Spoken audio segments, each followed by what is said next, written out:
सुप्रभात बच्चों, आज हम शुरू करेंगे हमारा व्याकरण पाठ सर्वनाम।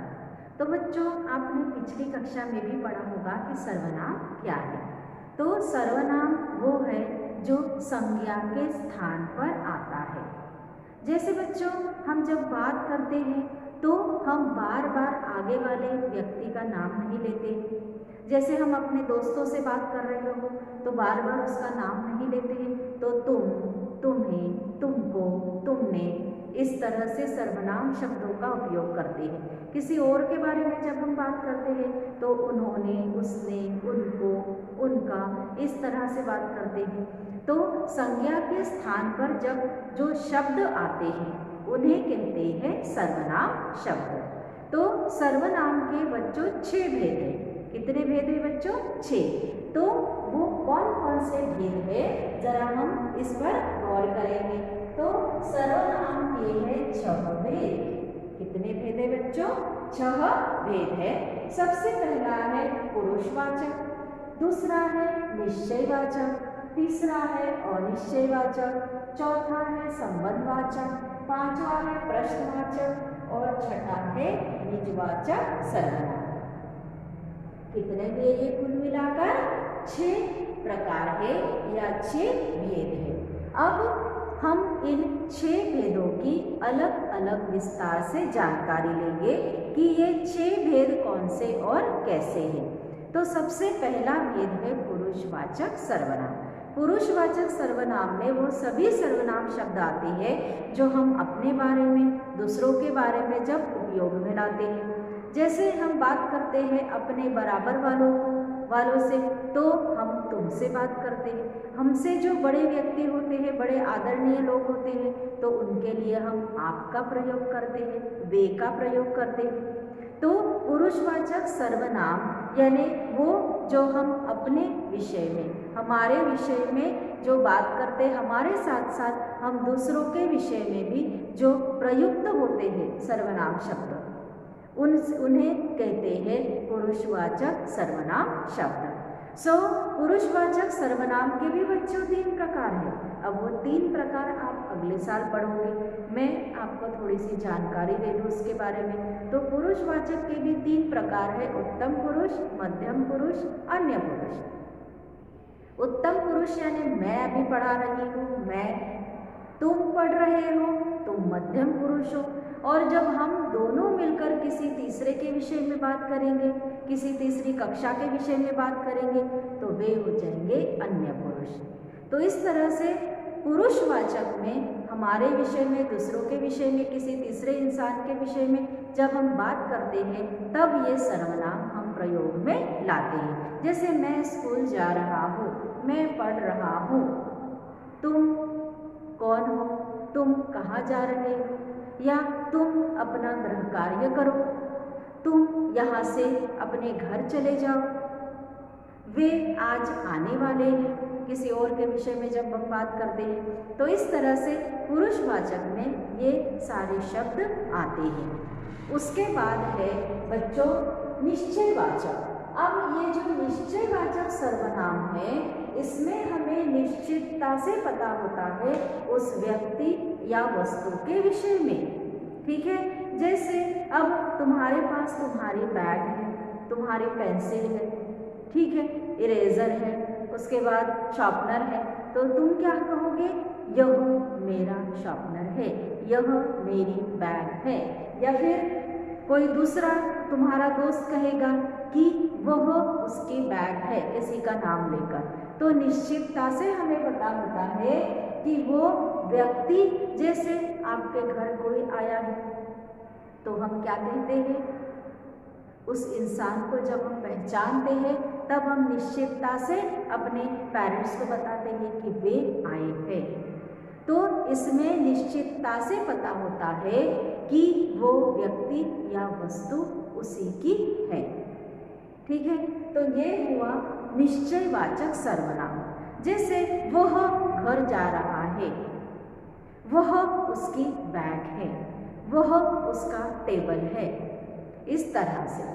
उसके बाद उसे अब तक आ जाना चाहिए। हम निश्चितता से बात कर रहे हैं हमारे दोस्त के विषय में या फिर किसी और के विषय में कि उसे अब तक आ जाना चाहिए था, हम कब से इंतज़ार कर रहे हैं। तो जब हम निश्चितता से हमें उस व्यक्ति या वस्तु के विषय में पता होता है, वो होता है निश्चयवाचक सर्वनाम। ठीक है, तो अब हमने कितने प्रकार देखे हैं? 2 प्रकार, पुरुषवाचक और निश्चयवाचक सर्वनाम। तो बच्चों अब हम देखेंगे अनिश्चयवाचक सर्वनाम। अनिश्चयवाचक, जिस तरह से निश्चयवाचक में हमें निश्चितता से पता होता है, मगर अनिश्चयवाचक में यहाँ पर दिया है अनिश्चयवाचक में हमें निश्चितता से पता नहीं होता है कि वो वस्तु या व्यक्ति वो ही है। जैसे हमारे घर में कोई अनजान लोग आए हैं तो हम क्या कहते हैं कि कोई बाहर आए हैं, क्योंकि हमें निश्चितता से पता नहीं होता है कि वो व्यक्ति कौन है। कुछ दूध में कुछ पड़ गया है या खाने में कुछ पड़ गया है, हमने देखा नहीं है कि वो क्या है, मगर हमें क्या वो सिर्फ गिरते हुए दिखा है, इसीलिए हम क्या कह रहे हैं कि दूध में कुछ पड़ गया है या फिर दाल में कुछ पड़ गया है, सब्जी में कुछ पड़ गया है। तो इस तरह से हम यहाँ पर निश्चितता से नहीं बता पाते हैं कि वो व्यक्ति या वस्तु क्या है। तो उसके बाद में हम देखेंगे संबंधवाचक सर्वनाम। तो बच्चों संबंधवाचक सर्वनाम में 2 सर्वनाम शब्द आपस में संबंध प्रकट करते हैं, जैसे जो सो, जो करेगा सो भरेगा, जैसा बोओगे वैसा काटोगे, जैसी करनी वैसी भरनी, जैसा बोया वैसा पाया। तो इस तरह से इस संबंधवाचक में 2 सर्वनाम शब्द होते हैं जो आपस में संबंध जोड़ने का कार्य करते हैं, उन्हें कहते हैं संबंधवाचक सर्वनाम। ठीक है, अब उसके बाद में है प्रश्नवाचक। प्रश्नवाचक तो बहुत ही आसान है ढूंढना, जैसे कौन, क्या, आप क्या कर रहे हैं, आप कहाँ जा रहे हैं, आप कौन हो, वह कहाँ जा रहा है। तो इस तरह से जो भी प्रश्नार्थक शब्द आते हैं वो हो जाता है प्रश्नवाचक सर्वनाम। प्रश्न पूछने के लिए हम जिन सर्वनाम शब्दों का प्रयोग करते हैं वो है प्रश्नवाचक सर्वनाम। उसके बाद है आखिर में निजवाचक सर्वनाम। निज यानी हम खुद, जैसे हमें स्वयं अपना काम करना चाहिए, हमें अपनी बैग खुद पैक करनी चाहिए, मैं स्वयं अपने कपड़े धोता हूँ, मैं अपनी बैग खुद पैक करता हूँ, मैं अपने आप स्कूल चला जाऊँगा, मैं अपने आप बाज़ार चला जाऊँगा। तो इस तरह से जब हम स्वयं, अपने आप, खुद, इस तरह से जो सर्वनाम शब्दों का प्रयोग करते हैं खुद के लिए, वो हो जाता है निजवाचक सर्वनाम। अब बच्चों ये ध्यान में रखना है कि पुरुषवाचक और निजवाचक, इसके जो उत्तम पुरुष के हैं वो भी हम अपने बारे में सर्वनाम कहते हैं, मगर उसमें और इनमें शब्दों में फर्क है। जैसे पुरुषवाचक में हम मैं, मेरा, मुझको, मुझसे, इस तरह से उपयोग में लाते हैं, मगर इस निजवाचक में हम कैसे उपयोग में लाते हैं? स्वयं, अपना, खुद, अपने आप, तुम अपने आप अपना काम करो। तो इस तरह से निजवाचक शब्दों में और पुरुषवाचक शब्दों में बहुत फर्क है। तो शब्दों के आधार पे तुम आसानी से पता लगा सकते हो कि पुरुषवाचक और निजवाचक में कितना भेद है। तो हमने सर्वनाम के कितने भेद देखे हैं बच्चों?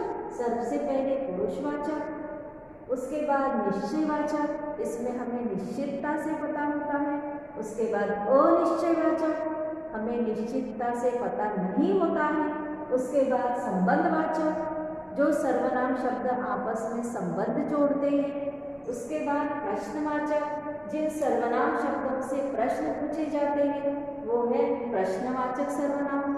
उसके बाद निजवाचक, जब हम खुद के विषय में बात करते हैं, स्वयं, अपने आप, अपना, खुद, तो ये सारे जो शब्द हैं वो निजवाचक सर्वनाम के रूप में आते हैं। तो बच्चों, इस तरह से हमने सर्वनाम की व्याख्या और सर्वनाम के 6 भेद और उनके उदाहरण देखे हैं। तो जो उदाहरण हम अंडरलाइन अगर वहाँ पर है, एग्जाम में अगर वहाँ पर प्रश्न आया है और जिस शब्द को रेखांकित किया जाएगा उस शब्द का ही तुमको क्या करना है, उसका प्रकार पहचान कर उसके आगे लिखना है, या फिर सिर्फ आंसर लिखना है, वो शब्द ना लिखे तो भी चलेगा। तो इस तरह से सर्वनाम शब्द जो भी वहाँ पर रेखांकित रहेगा उस वाक्य में, वो सर्वनाम शब्द का प्रकार आपको उसके आगे लिखना पड़ेगा। तो इसके लिए हमें ठीक से देखना होगा, ठीक से पढ़ना होगा कि कौन कौन से सर्वनाम शब्द किस किस भेद में आते हैं। तो ये पाठ पढ़ते समय ठीक से ध्यान रखिए कि शब्द कौन से हैं और